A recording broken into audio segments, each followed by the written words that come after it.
Hi guys, வணக்கம். எங்கடா இவன் வண்டி எடுத்துகிட்டு இருக்கான்னு பார்க்குறீங்களா?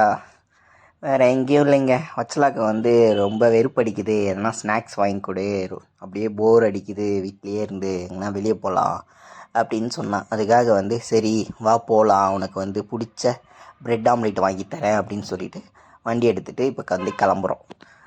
இப்போ எங்கே நம்ம போக போகிறோம் அப்படின்னு பார்த்தீங்கன்னா, நம்ம வந்து ப்ரெட் ஆம்லேட் சாப்பிட்றதுனாலே ஒரு 2 ஸ்பாட்டுக்கு போவோம்.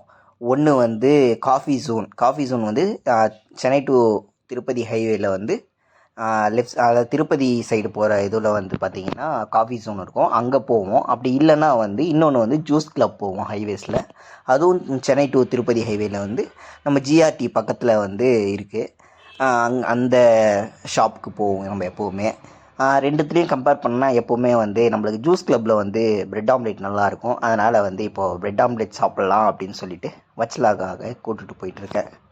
நம்ம இப்போ ஜிஆர்டியை தாண்டி வந்து போயிட்டுருக்கோம். ஜிஆர்டி தாண்டி போனீங்கன்னா பக்கத்துலேயே ஒரு கொஞ்சம் தூரத்துலேயே வந்து ஜூஸ் கிளப் வந்துடும். நம்ம வந்து இப்போ கடைக்கு வந்துட்டோம்.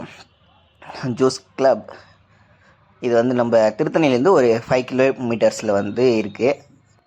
இது வந்து நம்ம வந்து நைட் டைமில் டைமில் வந்தால் கூட இங்கே ஷாப் ஓப்பனில் தான் இருக்கும். நம்மளுக்கு ப்ரெட் ஆம்லேட், நூடுல்ஸு, காஃபி எது வேணாலும் கிடைக்கும். இப்போ வந்து நம்மளுக்கு வந்து வச்சலாக்கு வந்து ப்ரெட் ஆம்லேட் ஆர்டர் பண்ணிட்டோம்.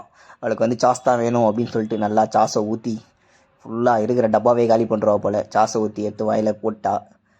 எப்படி இருக்குது வச்சு அப்படின்னு கேட்டதுக்கு சூப்பராக இருக்குது அப்படின்னு சொல்லிட்டு சாப்பிட்டா. அதுக்கப்புறம் எனக்கு வந்து வெஜ் நூடுல்ஸ் ஆர்டர் பண்ணியிருந்தேன், அதுவும் வந்துருச்சு. வெஜ் நூடுல்ஸ் வந்து நான் சாப்பிட்றதுக்கு முன்னாடி அவளே ஒரு வாயை போட்டு சூப்பராக இருக்குது, நீயும் சாப்பிடு அப்படின்னு சொன்னான். சரி ஓகே நானும் சாப்பிட்றேன் இருன்னு சொல்லிட்டு எடுத்து நம்மளும் வாயில் போட்டால் செம்ம டேஸ்ட்டாக இருந்தது. எடுத்து நம்மளும் சாப்பிட்டு முடிச்சுட்டு அதுக்கப்புறம் வந்து 2த்தையும் சாப்பிட்டு ஹார்லிக்ஸ் சொன்னோம். 2 ஹார்லிக்ஸும் வந்தது.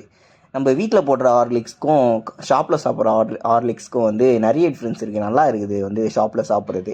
அப்புறம் ஹார்லிக்ஸும் சாப்பிட்டு முடிச்சுட்டு பில் பே பண்ணிவிட்டு கிளம்பலாம் அப்படின்னு சொல்லிட்டு தம்பிக்கிட்ட போயிட்டு எவ்வளோரா பில்லு அப்படின்னு கேட்டால் அவன் வந்து 145 அப்படின்னு சொன்னான்.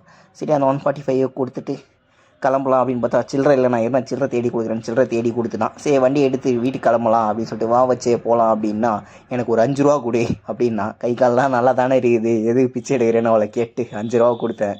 எதுக்கு 5 ரூபா வேணும்னா நான் போய் எதனா வாங்கி சாப்பிட போகிறேன் அப்படின்னு சொல்லிட்டு உள்ளே போய் அந்த உள்ளே இருக்கிற கண்ணாடி டப்பாலாம் பார்த்து ஒரு பிஸ்கெட் எடுத்து அந்த பிஸ்கெட் எனக்கு எடுத்து கொடுங்க அப்படின்னு கேட்டால் சரி அந்த தம்பி எடுத்து கொடுத்துட்டான். எனக்கு கொடுக்காம அவளே வந்து அந்த பிஸ்கெட்டை தின்னு முடிச்சிட்டா. வண்டி எடுத்துகிட்டு சரி கிளம்பலாம் அப்படின்னு சொல்லிட்டு வண்டி எடுத்துகிட்டு கிளம்பிட்டோம். அப்படியே வந்து எதிரில் பார்த்தீங்கன்னா சூப்பராக வந்து சன் மறைஞ்சிட்டு இருந்தது. அதையே அப்படியே நம்ம பார்த்துக்கிட்டே போயிட்டோம்.